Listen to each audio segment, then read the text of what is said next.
If you were here last week, we spent some time in the previous chapter, Psalm 126. And we talked a little bit about this sequence of chapters between Psalm 120 to Psalm 134. It's actually 15 chapters, and they're organized in what's called the Song of Ascent. The word ascent means step, so it's the idea of taking steps. It's the idea of a pilgrimage. It captures the idea of a journey. So these 15 psalms are actually songs that were sung and recited specifically for the nation of Israel. So there is a context, which we'll go over in a few minutes, but there's a context for these 15 songs, 15 psalms that actually describe going on the step and being on a journey with God.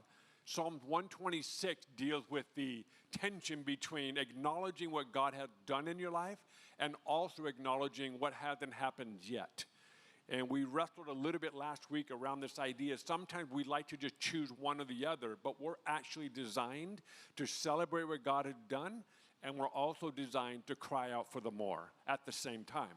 And that's the beautiful opportunity we all have, not just personally, but in our family, in our relationship, in our community, that we are a people that are famous for cheering on what God is doing, and we're also famous for contending for the miracles, the breakthroughs, and things that haven't happened yet. And that we would carry both really well, and we would learn how to celebrate with those that are winning when you're losing, and to help those that are feeling like they're losing in life, and you might be like you're winning. And that's the beautiful part about a culture that emphasizes Psalms 126.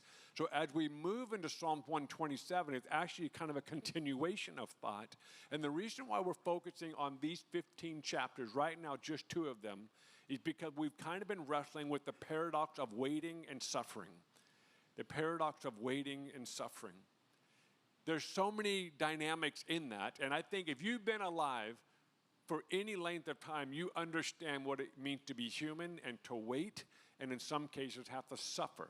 And now we ask the question why, and we've wrestled with that a number of weeks ago, and we're kind of continuing this conversation. And let's go ahead and read Psalm 127 together. We're going to read the whole chapter. It's 5 really long, no, they're not long. They're just 5 verses. Verse 1, unless the Lord builds the house, the builders labor in vain. Unless the Lord watches over the city, the guards stand watch in vain. In vain you rise early and stay up late, toiling for food to eat, for he grants sleep to those he loves. Children are a heritage from the Lord, offspring, a reward from him. Like arrows in the hand of a warrior are children born in one's youth. Blessed is the man whose quiver is full of them. They will not be put to shame when they contend with their opponents in court.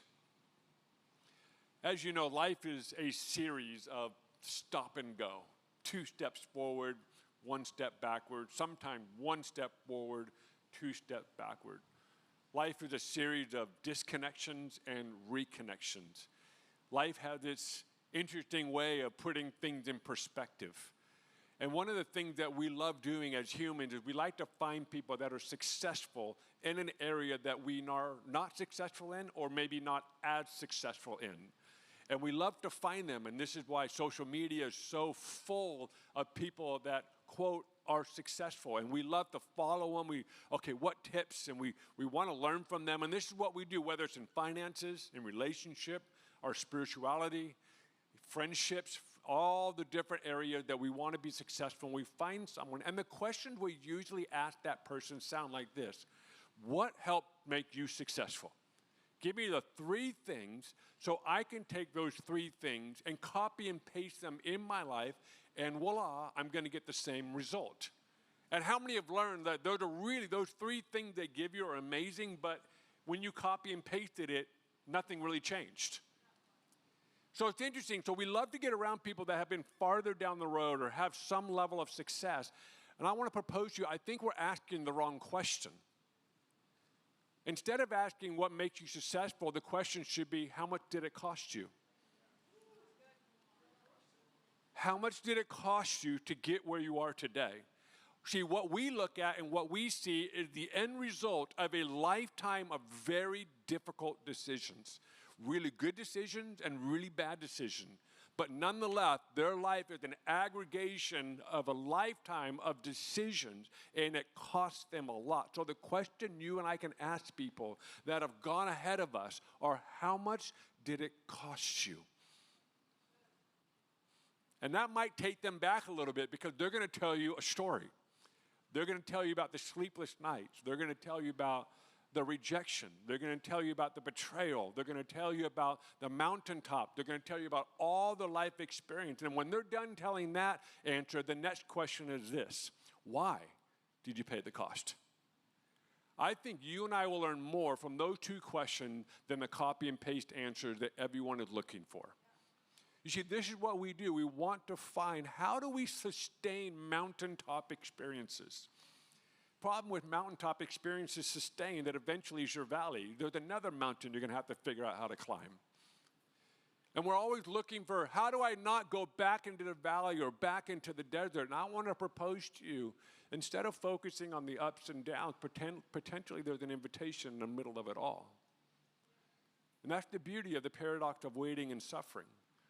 That's the beauty that we've been wrestling with for the last couple of weeks. Have you noticed that in the middle of those tough moments or tough seasons, you feel like you're going backwards? You feel like nothing's happening. You feel like you're regressing, and you're trying to claw and stay. I don't want to regress. At least can I stay in the same spot?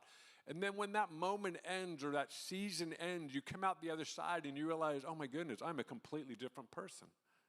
So even in the midst of that part of your journey, you feel like you're going backwards. You actually have a new you was formed inside of you.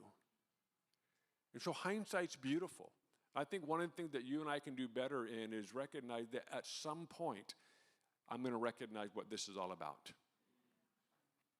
And we have a friend who said, if it's funny later, it's funny now.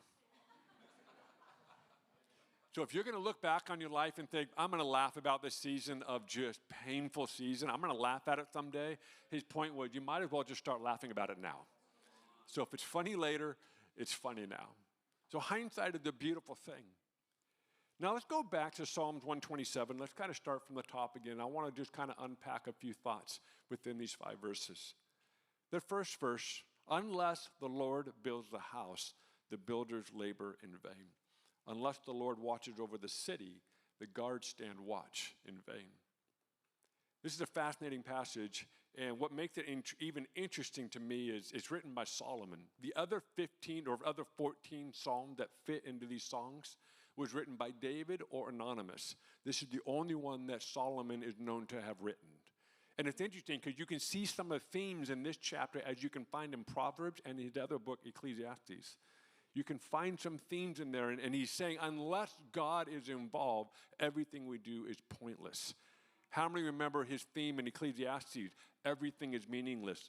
Everything is pointless. So we're capturing a little bit healthier version of Solomon. Not everything's meaningless unless when God's involved.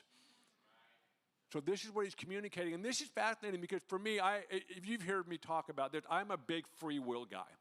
I believe God gives you green light until it turns red. I'm not a red light till it turns green guy. I'm a whatever, just go forward and he will make it very clear to you, no. That's just kind of my theology around decision making. But here's the interesting thing. Free will is not the opposite of God's will. I think sometimes we have this idea of like free will is the opposite of God's will. No, free will is the decision to choose to partner with God. So free will isn't void of God. Free will is I choose to be in relationship with you. He's the only thing God does not own in all the universe is your choice. He owned everything except your choice. So when you choose to make decisions in your life, what you're also saying is, God, I want to be in partnership with you. I want to know what's important to you. I want to know where, if you say left, I want to go left. If you say choose, I choose. I want to be in partnership with you. And that's the idea of free will. And what's going on here is he's saying, unless God is involved, everything I do is pointless. So what's the point? Find out if God's involved. Let me put it a little step farther. Every decision in life is an opportunity to be in deeper relationship with him. Everything. Every time an opportunity comes up, it's an opportunity to step into relationship with him. Unless God is involved, everything is in vain. Let's go to verse 2. In vain you rise early and stay up late, toiling for food to eat, for he grants sleep to those he loves. How many like sleep? How many could use some? Isn't it interesting? He said he grants sleep to those he loves. Kind of interesting when, well, I'm not sleeping, so what does that mean? I mean, I wouldn't take it that far, but it definitely begs some questions. He said, wow, man, he really loved my wife and he doesn't love me. Apparently, which I'm not surprised. I mean, I do too. I love her. Yeah, so I mean, it's clear as day. But it's an interesting structure of ideas. In vain, you rise early and you stay up late toiling for food. The idea is that you work so hard, you don't sleep much to eat, and you work early in the morning till late at night. And then the whole idea of rest. And we love the idea of rest. And I would say in our day, the word rest and Sabbath have become incredible buzzwords in the body of Christ. And they've become it's actually some real beautiful things to it, but there's some other aspects to it that I kind of want to speak to for a moment. And the idea of rest sometimes in our mind is, I need to remove myself from anything that causes me anxiety. I need to remove myself from any responsibilities that just kind of create the inability to just relax. And so we have what we call the Sabbath. It started in the Old Covenant, and there's some truth that blends into our day today. There is a beauty and there's an importance in taking time to remove yourself from the normal pressure of being a human being. But I wanted to ask you a question. I don't know if that's the entire goal and point, is to remove yourself from life. Are you supposed to do it? I would say, of course. I think that's important. I need those times. I need just to check out and unplug. So I believe there's a beauty in it. It's important, and I believe it's biblical. But I want to propose to you, but I often wonder if the rest we are needing is more about resting from our need to control. I wonder if the rest that actually is needed here is the need to be in charge and to figure out everything in my life. I think we need rest more from that than we do from external situations. Because when you learn to trust in who he is in your life, then you can be around a lot of anxious situations and not feel anxiety. You can be around brokenness, you can be around dysfunction, and guess what? There's so much rest going on here. So I would propose to you, is rest an external reality or is it an internal reality? So as you navigate understanding rest and Sabbath, ask yourself this question: am I taking a rest from being in control? I smell silence in here. Am I taking rest from anxiety? Am I taking rest from worrying about how everything's going to pan out? Have you noticed you can take a Sabbath and you're not rested? So what does that tell us? It's not about that 24-hour period of doing nothing really helps you. It's your ability to disattach yourself from being the person worrying about how it's going to pan out. It's you going, I'm going to put that at his feet and walk away from it. The challenge is we have to do it all the time. So the rhythm and practice in our life needs to be a constant letting go of worrying and being anxious about the stuff tomorrow, about the rest of your life. I'm approaching a new psychological space. I'll be 50. Candace and I will be 50 next year. And so for some reason, that number is just, wow, it's a number, big number. And I'm noticing some changes in my psychological space, which is obviously affecting my emotions and just some thoughts. And I realize a lot of you are actually older than me and some of you are younger than me, but I'm noticing that regret is not that far away anymore. That it's amazing how quick, if I allow it, regret talks quick. This whole idea that you wasted time. It's like, wow, that thing it's really trying hard to become my consultant. And that's just an interesting psychological space to be in of like, wow, I have to be way more mindful of where I'm thinking and what I'm thinking about and how I'm perceiving my life. because I could actually go into the future trying to mitigate all this regret, trying to mitigate this and actually move into unhealthy patterns that actually do nothing, just create more of what I'm trying to avoid. So I don't know if that's my age or state of life. I'm sure it's all the above, but I just wanted to let you know there is a reality here in Psalms 127. There's actually a context to explain why Solomon writes this, and they're writing songs about the nation of Israel. The context for the Song of Ascent is based on this idea that after Babylon held Israel in captivity, they let them go. King Cyrus, they were in captivity for 70 years, and King Cyrus released them to go back to their land, to their country, to their home. And when they arrived home, the temple was destroyed. The land was ravaged. Nothing was like how they left it. So imagine being told you're free, but now you're going back to reality and everything is completely destroyed. This is the emotional framework of what's happening behind these songs. And why I think this is important is because sometimes in life we regret or we come face to face with the reality that everything is not the way I thought it would be. It's interesting, you can actually find a verse in Ezra that talked about, it's actually connected to this season of Israel. And there's a verse in Ezra I want to read to you. Because they went back to their land and the Jerusalem and their temple was destroyed. This is the temple that Solomon built. Most beautiful, exquisite, expensive building in all of human history. And scholars tell us today that is still the case.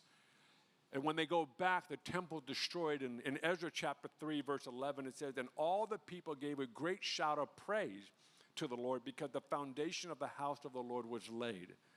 Listen to this. But many of the older priests and Levites and family heads who had seen the former temple wept aloud when they saw the foundation laid of this temple, while many others shouted for joy. And the next verse begins to describe there is confusion. Is this a happy moment or is this a grieving moment? Because people were shouting with joy and others were weeping in pain. What's interesting, it was the older generation that was weeping in pain because they knew what was and what they stepped back into, what wasn't there anymore. The reason why the younger generation was celebrating, they never knew what was. They were just happy that something new was starting. It's an interesting moment, so I want to just speak for a moment to those that are regretting what was, and you're still wrestling with the reality of what it is today. Guess what? It's okay to mourn, but you have to prepare yourself for what's ahead. Are you guys with me this afternoon? Psalms 120 to Psalms 134, I want you to look at it like this. It's a playlist for creating your future. These songs are songs that you put on to create your future. These are songs to explain the journey of being a human being in this world. And there are 4 songs I want to tell you to play. The first one is this: God had delivered you before. Let me try this side. God had delivered you before. In Psalms 126, we were like those who dream when you set us free. What are they saying? God, you've done it before. Did you know the waiting, the suffering, all the agony of paradox is actually designed to move you towards the presence of God? If this paradox causes you to separate yourself from God, guess what? That's not the direction you were designed for. You were designed to move towards the presence of God. So I want to challenge you, if you're in the paradox of waiting and suffering and navigating stuff, guess what? You only have one direction that's ideal, and that's moving towards His presence, towards who God is. That's where you're designed to be. So the first song you do, instead of playing the song of defeat, the song of discouragement, the song of depression, you play the song that says, you remind yourself what God has already done in your life. That's the song that you play first. And if you don't have any stories, the person next to you has plenty to share with you. It's amazing you forget what God's done in your life when you're in a hard season.